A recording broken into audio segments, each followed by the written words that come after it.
The Secret of the Forest Lodge. Long ago, in a kingdom surrounded by high mountains, there was a grand palace. The king and his people lived peacefully in the palace and the nearby village. Next to the palace was a large, mysterious forest. Few dared to enter it, for they believed the forest held secrets no one should disturb. In the middle of the forest, there was an old lodge where a man named Arlen lived. Arlen was the kingdom's forester. He cared for the trees, animals, and everything that grew in the forest. People rarely saw him in the village, but everyone knew he was kind and wise. One evening, as the sun was setting, a young villager named Alara came running to the palace. She was out of breath and frightened. "Your Majesty," she said to the king, "I saw something strange in the forest. There were lights moving between the trees, and I heard whispers." The king looked worried. He sent his guards to investigate, but they found nothing unusual. Still, the villagers grew uneasy. Stories of ghosts and magic spread quickly. That night, Arlen sat by the fire in his lodge, reading an old book.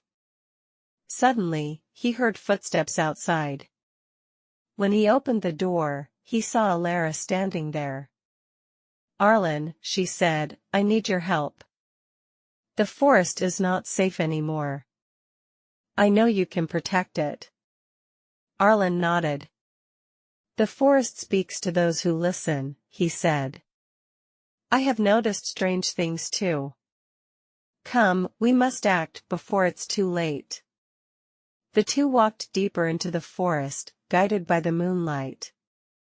As they approached an ancient oak tree, the air grew colder. A soft glow appeared around the tree, and a voice whispered, "Who dares disturb our land?" Alara stepped back, but Arlen stood firm. "I am the forester," he said. "The forest is my home. Why are you restless, spirits?" The glow turned brighter, and 3 figures appeared. They were the forest guardians, spirits who protected the land for centuries. "Someone from the palace has stolen the crystal of harmony," one of them said. "Without it, the balance of nature is broken." Alara gasped. "The crystal? I heard it was just a legend." Arlen frowned. "It is real, and it is powerful. We must return it, or the forest will fall into chaos."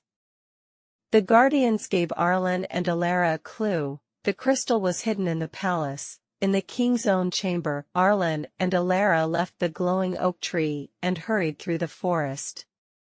The moonlight guided their path, but the air was heavy with tension. "If the crystal is in the king's chamber, how will we get it?"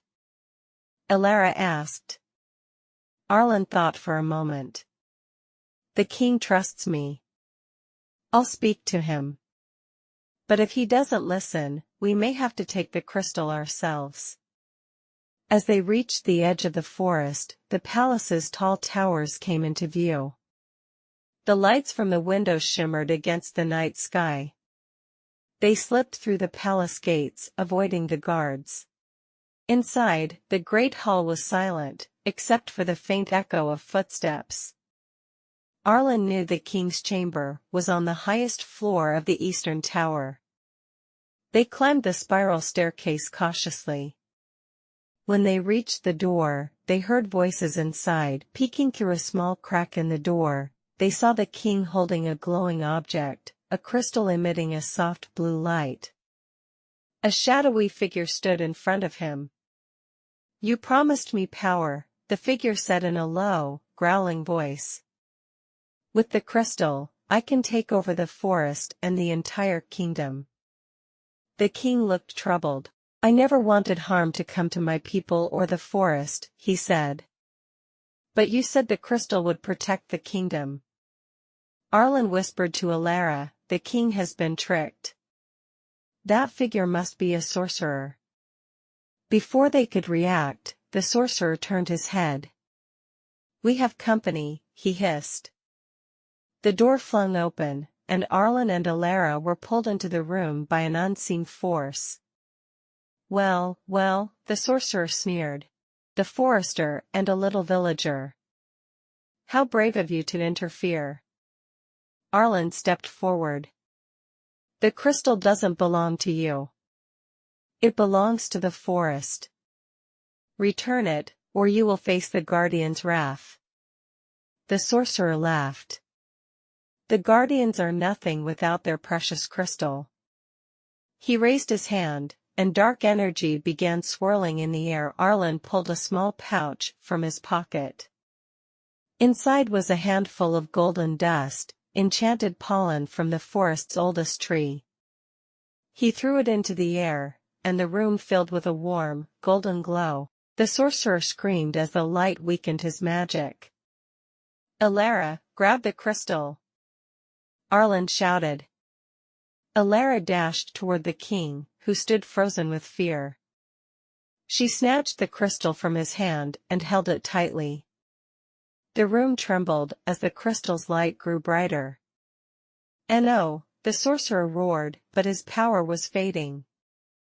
The golden light consumed him, and he vanished into thin air. The king fell to his knees, tears in his eyes.